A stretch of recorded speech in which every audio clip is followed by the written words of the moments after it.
दशरथ अजीर बिहारी। जो चेतन कह जर करई, जरहि करई चैतन्य। अस समर्थ रघुनायक ही, भजहि जीवते धन्य। जो चेतन को जड़ कर देता है और जड़ को चेतन कर देता है, ऐसे समर्थ श्री रघुनाथ जी को जो जीव भजते हैं वे धन्य हैं। कहेउ ज्ञान सिद्धांत बुझाई, सुनहु भगति मनि के प्रभुताई। राम भगत चिंता मनि सुंदर, बसई गरुड़ जाकी उरे अंतर। मैंने ज्ञान का सिद्धांत समझाकर कहा, अब भक्ति रूपी मणि की प्रभुता महिमा सुनिए। श्री राम जी की भक्ति सुंदर चिंता मणि है। हे गरुड़ जी, यह जिसके हृदय के अंदर बसती है। परम प्रकाश रूप दिन राति, नहीं कछु चाहिए दिया धृत बाती। मोह दरिद्र निकट नहीं आवा, लोभ बात नहीं ताहि बुझावा। वह दिन रात अपने आप ही परम प्रकाश रूप रहता है, उसको दीपक घी और बत्ती कुछ भी नहीं चाहिए। इस प्रकार मणि का एक तो स्वाभाविक प्रकाश रहता है, फिर मोह रूपी दरिद्रता समीप नहीं आती, क्योंकि मणि स्वयं धन रूप है। और तीसरे लोभ रूपी हवा उस मणिमय दीपक को बुझा नहीं सकती, क्योंकि मणि स्वयं प्रकाश रूप है, वह किसी दूसरे की सहायता से नहीं प्रकाश करती। प्रबल अविद्या तम मिटि जाई, हारहि सकल सलभ समुदाय। खल कामादि निकट नहीं जाहि, बसई भगति जाकी उर माही। उसके प्रकाश से अविद्या का प्रबल अंधकार मिट जाता है, मदादी पतंगों का सारा समूह हार जाता है। जिसके हृदय में भक्ति बसती है, काम क्रोध और लोभ आदि दुष्ट तो उसके पास भी नहीं जाते। गरल सुधा समय अरिहित होई, तेहि मणि बिनु सुख पावन कोई। व्यापहि मानस रोग न भारी, जिनके बस सब जीव दुखारी। उसके लिए विष अमृत के समान और शत्रु मित्र हो जाता है। उस मणि के बिना कोई सुख नहीं पाता। बड़े बड़े मानस रोग जिनके वश होकर सब जीव दुखी हो रहे हैं, उसको नहीं व्यापते। राम भगति मणि उर बस जाके, दुख लवलेस न सपने हुता के। चतुर शिरोमणि ते जग माही, जे मणि लागे सुजत न कराही। श्री राम भक्ति रूपी मणि जिनके हृदय में बसती है, उसे स्वप्न में भी लीश मात्र दुख नहीं होता। जगत में वे ही मनुष्य चतुरों के शिरोमणि हैं, जो उस भक्ति रूपी मणि के लिए भली भांति यत्न करते हैं। सो मणि जदपि प्रकट जग अहई, राम कृपा बिनु नहीं को लहई। सुगम उपाय पाइबे केरे, नर हत भाग्य देहि भट भेरे। यद्यपि वह मणि जगत में प्रकट प्रत्यक्ष है, पर बिना श्री राम जी की कृपा के उसे कोई पा नहीं सकता। उसके पाने के उपाय भी सुगम ही हैं, पर अभागे मनुष्य उन्हें ठुकरा देते हैं। पावन पर्वत वेद पुराना, राम कथा रुचिरा कर नाना। मर्मी सज्जन सुमति कुदारी, ज्ञान विराग नयन उरेगारी। वेद पुराण पवित्र पर्वत हैं। श्री राम जी की नाना प्रकार की कथाएं उन पर्वतों में सुंदर खाने हैं। संत पुरुष उनकी इन खानों के रहस्य को जानने वाले मर्मी हैं और सुंदर बुद्धि खोदने वाले कुदाल हैं।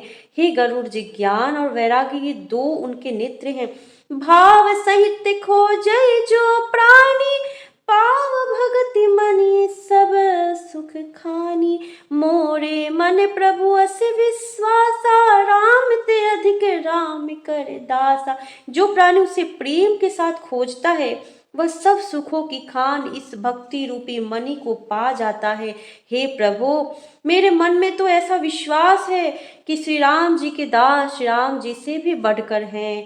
राम सिंधु घन सज्जन धीरा, चंदन तरु हरि संत समीरा। सब कर फल हरि भगति सुहाई, सो बिनु संत न काहू पाई।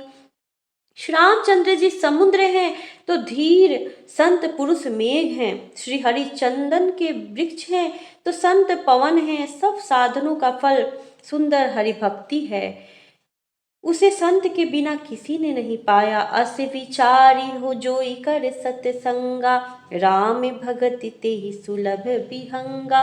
ऐसा विचार कर जो भी संतों का संग करता है, हे गरुड़ जी, उसके लिए श्री राम जी की भक्ति सुलभ ही हो जाती है। ब्रह्म पयो निधि मंदर ज्ञान संत सुरयाही, कथा सुधा मथी काढ़ही, भगति मधुरता चाही। ब्रह्म वेद समुद्र है, ज्ञान मंदराचल है और संत देवता है, जो उस समुद्र को मथकर कथा रूपी अमृत निकालते हैं, जिसमें भक्ति रूपी मधुरता बसी रहती है। विरति चर्म असि ज्ञान मद, लोभ मोह रिपुमारी, जय पाय सो हरि भगति, देखो खगेश विचारी। वैराग्य रूपी ढाल से अपने को बचाते हुए और ज्ञान रूपी तलवार से मद लोभ और मोह रूपी बैरियों को मार कर जो विजय प्राप्त करती है, वह हरि भक्ति ही है। हे पक्षीराज, इसे विचार कर देखिए। पुनि सब प्रेम बोले खगेराव, जो कृपाल मोहि ऊपर भाव, नाथ मोहि निज सेवक जानी, सप्त प्रश्न मम कहु बखानी। पक्षीराज गरुड़ जी फिर प्रेम सहित बोले, हे कृपालु, यदि मुझ पर आपका प्रेम है तो हे नाथ, मुझे अपना सेवक जानकर मेरे 7 प्रश्नों के उत्तर बखान कर कहिए। प्रथम ही कहा नाथ मति धीरा, सब ते दुर्लभ कवन शरीरा, बर दुख कवन कवन सुख भारी, सो संक्षेप ही कहु विचारी। हे नाथ, हे धीर बुद्धि, पहले तो यह बताइए कि सबसे दुर्लभ कौन सा शरीर है, फिर सबसे बड़ा दुख कौन है और सबसे बड़ा सुख कौन है, यह भी विचार कर संक्षेप में कहिए। संत असंत मरम तुम्हें जानहु, तिन कर सहज स्वभाव बखानहु, कवन पुण्य श्रुति विदित विशाला, कहु कवन अग परम कराला। संत और असंत का मर्म वेद आप जानते हैं, उनके सहज स्वभाव का वर्णन कीजिए। फिर कहिए कि श्रुतियों में प्रसिद्ध सबसे महान पुण्य कौन सा है और सबसे महान भयंकर पाप कौन है। मानस रोग कहु समुझाई, तुम सर्वज्ञ कृपा दिखाई, तात सुनहु सादर अति प्रीति, मैं संक्षेप कहु यह नीति। फिर मानस रोगों को समझाकर कहिए, आप सर्वज्ञ हैं और मुझ पर आपकी कृपा भी बहुत है। काकभुसुंडी जी ने कहा, हे तात, अत्यंत आदर और प्रेम के साथ सुनिए, मैं यह नीति संक्षेप में कहता हूँ। नर तन सम नहीं कान्यू, देहि जीव चराचर जातक तेहि, नरक स्वर्ग अपवर्ग निसेनी, ज्ञान विराग भगति शुभ देनी। मनुष्य शरीर के समान कोई शरीर नहीं है, चर अचर सभी जीव उसकी याचना करते हैं। यह मनुष्य शरीर नरक स्वर्ग और मोक्ष की सीढ़ी है तथा कल्याणकारी ज्ञान वैराग और भक्ति को देने वाला है।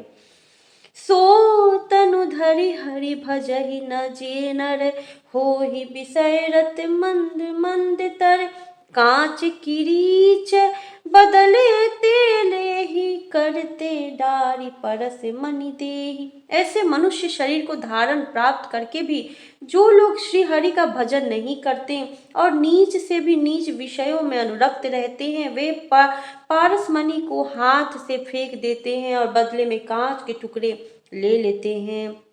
नहीं दरिद्र सम दुख जग माही, संत मिलन सम सुख जग नाही, पर उपकार बचन मन काया, संत सहज स्वभाव खगराया।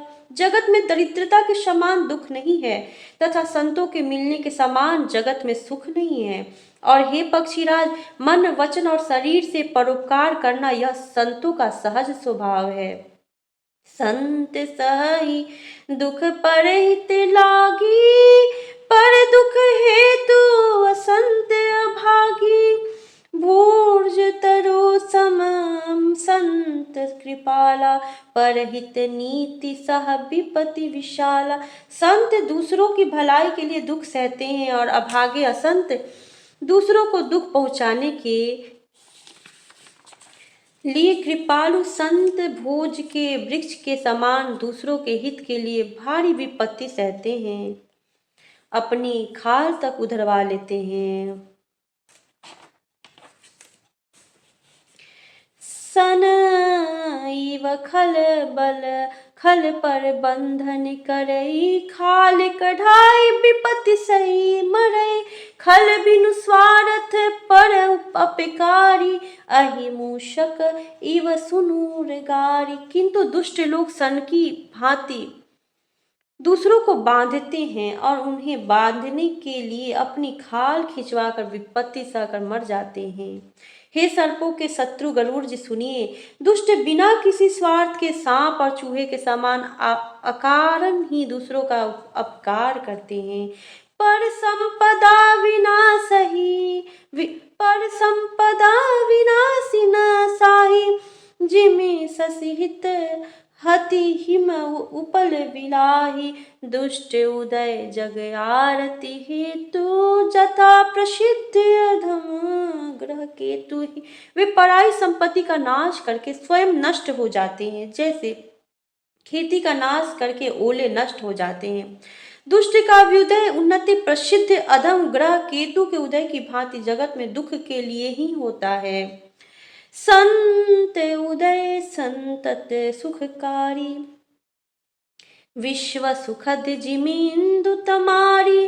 परम धर्म श्रुति विदित अहिंसा, पर निंदा समय अगन गरीसा। और संतों का अभ्युदय सदा ही सुखकर होता है, जैसे चंद्रमा और सूर्य का उदय विश्व भर के लिए सुखदायक है। वेदों में अहिंसा को परम धर्म माना है और पर निंदा के समान भारी पाप नहीं है। हरे गुर निंदक दादुर होई, जन्म सहस्त्र पावन तन सोई। द्विज निंदक बहु नरक भोग करी, जग जनमई बायस शरीर धरि। शंकर जी और गुरु की निंदा करने वाला मनुष्य अगले जन्म में मेढक होता है और वह 1000 जन्म तक वही मेढक का शरीर पाता है। ब्राह्मणों की निंदा करने वाला व्यक्ति बहुत से नरक भोगकर फिर जगत में कौवे का शरीर धारण करके जन्म लेता है। सूर्य श्रुति निंदक जे अभिमानी, रो रो नरक परहिति प्राणी। हो ही उलुक संत निंदारत, मोह निशा प्रिय ज्ञान भानुगत। जो अभिमानी जीव देवताओं और वेदों की निंदा करते हैं, वे रौरव नरक में पड़ते हैं। संतों की निंदा में लगे हुए लोग उल्लू होते हैं, जिन्हें मोह रूपी रात्रि प्रिय होती है और ज्ञान रूपी सूर्य जिनके लिए बीत गया अस्त हो गया रहता है। सब कई निंदा जे जर करही, ते चमगादुर होई अवतरही। सुनहु तात अब मानस रोगा, जिनते दुख पावहि सब लोगा। जो मूर्ख मनुष्य सबकी निंदा करते हैं, वे चमगादड़ होकर जन्म लेते हैं। हे तात, अब मानस रोग सुनिए, जिनसे सब लोग दुख पाया करते हैं। मोह सकल व्याधिन कर मूला, तिनते पुनि उपजहि बहुसूला। काम बात कफ लोभ अपारा, क्रोध पित्त नित छाती जारा। सब रोगों की जड़ मोह अज्ञान है। उन व्याधियों से फिर और बहुत से सूल उत्पन्न होते हैं। काम वात है, लोभ अपार बढ़ा हुआ कफ है और क्रोध पित्त है जो सदा छाती जलाता रहता है। प्रीति करहि जो तिनिउ भाई, उपजै संपात दुखदाई। विषय मनोरथ दुर्गम नाना, ते सब सूल नाम को जाना। यदि कहीं ये तीनों भाई वात पित्त और कफ प्रीति कर ले मिल जाए तो दुखदायक सन्निपात रोग उत्पन्न होता है। कठिनता से प्राप्त पूर्ण होने वाले जो विषयों में के मनोरथ हैं वे ही सब सूल कष्टदायक रोग हैं। उनके नाम कौन जानता है, अर्थात व्यापार है। ममता दादु कंडु हज इरई साई हर से विषाद गरह बहुताई। पर दुख देख जरनि सोई छई कुष्ठ दुष्टता मन कुटिलई। ममता दाद है, ईर्ष्या खुजली है, हर्ष विषाद गले के रोगों की अधिकता है। गलकंड गल कंठमाला या घेगा आदि रोग है। पराये सुख को देखकर जो जलन होती है वही क्षयी है। दुष्टता और मन की कुटिलता ही कोढ़ है। अहंकार अति दुख दे डमरुआ दम्भ कपट मद मान हरुआ। तृष्णा उदर वृद्धि अति भारी त्रिविधि ईर्षणा तरुण तिजारी। अहंकार अत्यंत दुख देने वाला डमरू गांठ का रोग है। दंभ कपट मद और मान नहरुआ नसों का रोग है। तृष्णा बड़ा भारी उदर वृद्धि जलोदर रोग है। तीन प्रकार पुत्र धन और मान की प्रबल इच्छा प्रबल तिजारी है। जुग विधि ज्वर मत्सर अविवेका कहाँ लगी कहो कुरोग अनेका। मत्सर और अविवेक दो प्रकार के ज्वर हैं। इस प्रकार अनेकों बुरे रोग हैं जिन्हें कहाँ तक कहूँ। एक व्याधि बस नर मरही ए अषाधि बहु व्याधि। पीरहि संतत जीव कहू सो किमी लहे समाधि। एक ही रोग के वश होकर मनुष्य मर जाता है, फिर ये तो बहुत से असाध्य रोग हैं। ये जीवों को निरंतर कष्ट देते रहते हैं। ऐसी दशा में वह समाधि शांति को कैसे प्राप्त करे। श्री राम श्री राम। मंगल